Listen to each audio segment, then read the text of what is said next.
Hello everybody, Auvbri here. Welcome back to another speed build here in Sims 4. Today we're doing something totally different. I thought that honestly I was kind of getting into not so much a rut, but definitely building buildings that were too similar in look and style, so I thought I would try something totally different from the list of opportunities. So today we're building a jungle cantina. We are here of course in Selvadorada in the Sims 4 Jungle Adventures, one of my favorite expansion packs or game packs, excuse me. The reason that it's my favorite is the culture, the items, the planned aspect of it all, so good. So I really wanted to, I have for the longest time wanted to build something in the square here in the middle of Selvadorada. I didn't know what to build, so it finally came to me that of course we're gonna build a market square, like a cantina where we have maybe places that traveling sim can rest, rent a room. We have places where you can study your founds in the wild. We of course have a little eating area and a festive area, and we have lots of stands and booths and stuff like that, and it just turned out super good. And I also wanted to have like this clock tower go into the cantina here. So I imagine, I don't know if this is true, but I imagine this would be the place where if there was something wrong, like a flood or something, seeing that this is in the middle of town, I feel like a clock tower would make a lot of sense, and people would know if the clock tower rings repeatedly that something's wrong. So I just thought it was a cool idea, and also I really just thought it fit in so well. So the whole premise for this build is the fact that I kind of created this wraparound moment where we have lots of visible see-through into the middle of the cantina, but I created it on either side, and then I just kind of started to build upon that in the builds with, you know, more stalls and putting in detail. And I'm working on the clock tower here. I was a bit indecisive as to what the color scheme should be here, because looking around you can see it's just a lot of whites with this textured roofing that we have here.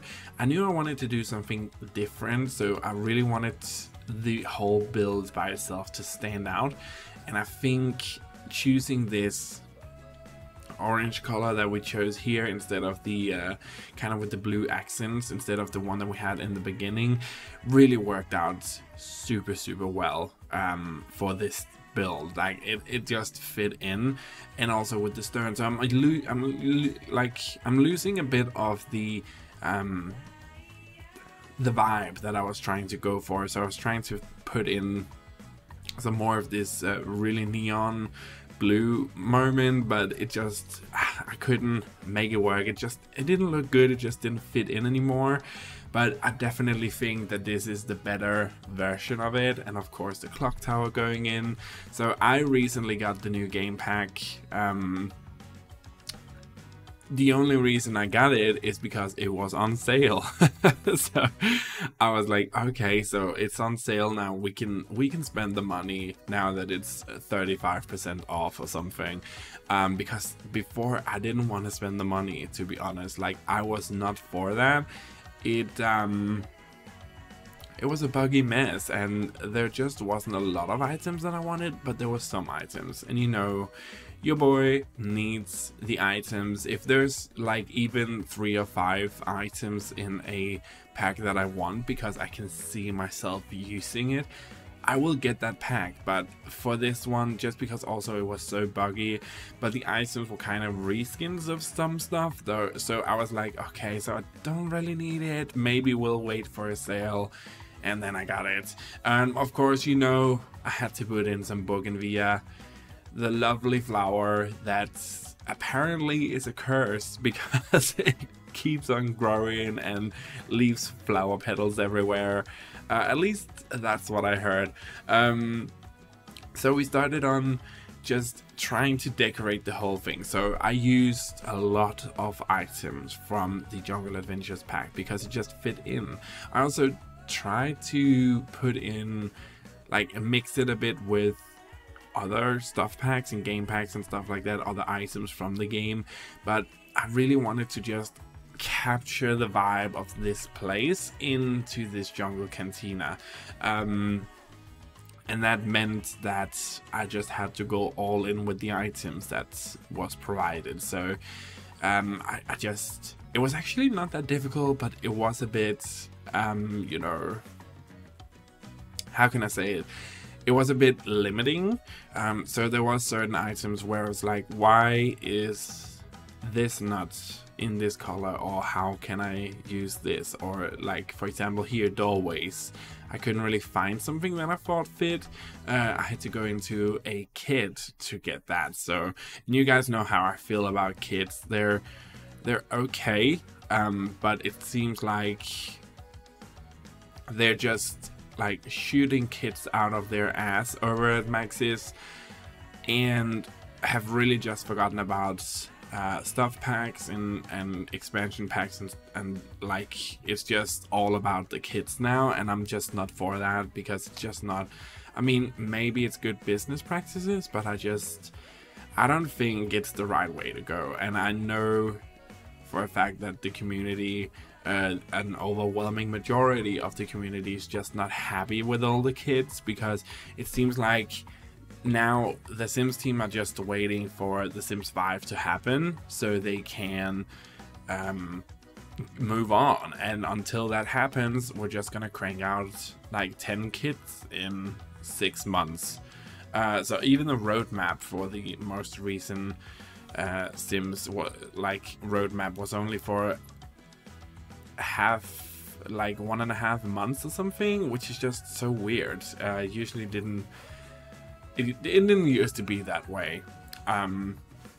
So I decided to try and go with all of this stuff that I could from this game pack and really make it fit in. And of course, like here, there was just other stuff where it was like it made sense to go into other packs to get the stuff that I wanted.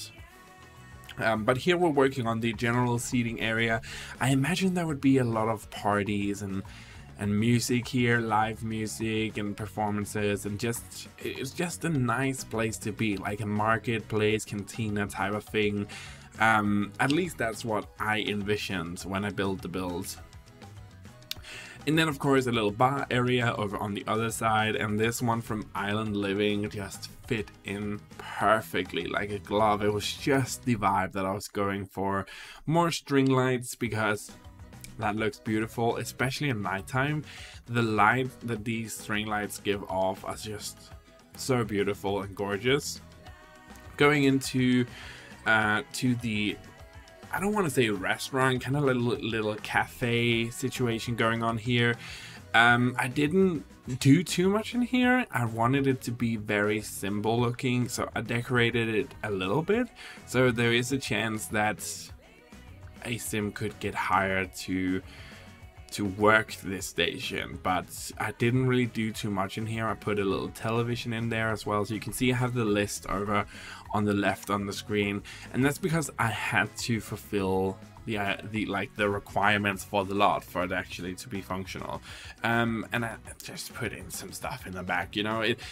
For me, this room wasn't too important.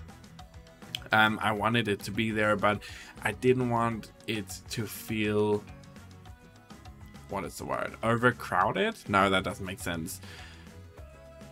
I didn't want it to feel too out of place. So I felt if I made this whole kitchen area and, look, you know, dining situation, it just wouldn't fit in. So I tried to really, this was very difficult for me. I tried to mute it down, and you guys know me, I love to just chuck stuff in there and really make it into something fabulous, and you know, you get an item and you get a color and you get a plan, but that's just, I couldn't do that here. So I had to really tone it down.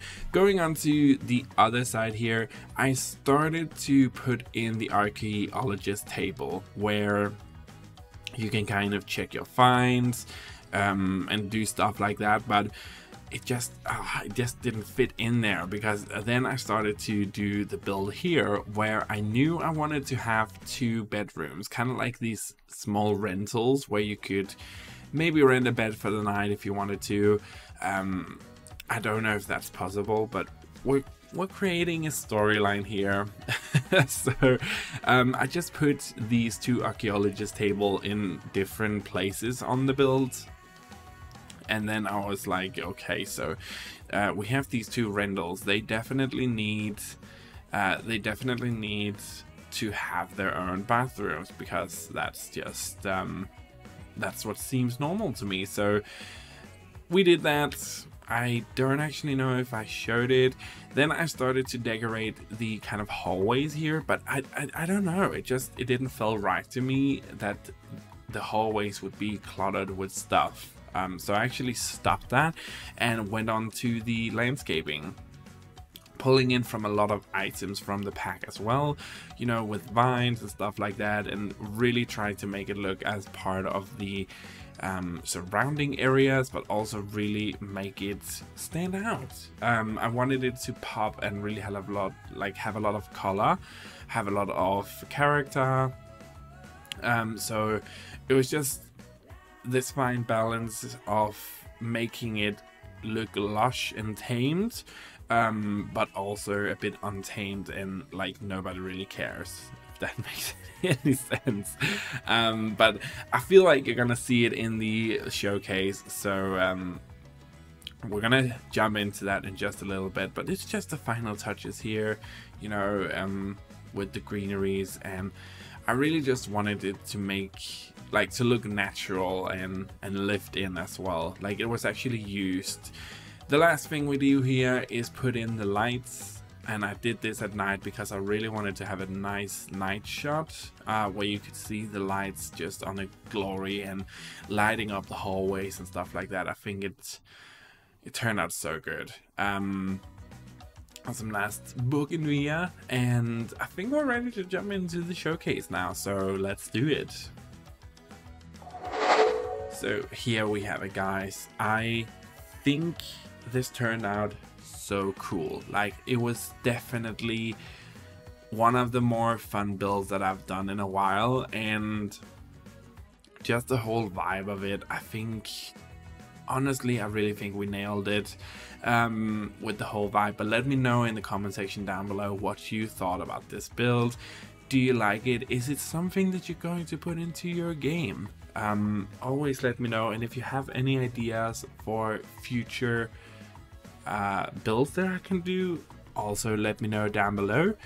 We've also started Holly's adventures again in Henford on Bagley, so if you haven't watched that let's play, go check out Holly. She's back better than ever, trying to make a living in Henford on Bagley, and has totally abandoned her super global superstar lifestyle. So that's a challenge, but we're trying to do the right thing here, be eco-friendly and starting a farm. So that's super fun, and I'm having so much fun with that. Go check out the second episode just went live as well a little while back, so go check that out. But yeah, let me know what you thought about this build down below. I honestly, I always love the feedback, and again, if you have a build that you want me to do in the future, let me know. I have a list, so it will definitely be added to the list, and this one was also on the list, so I go through the list and then I build. So let your voices be heard.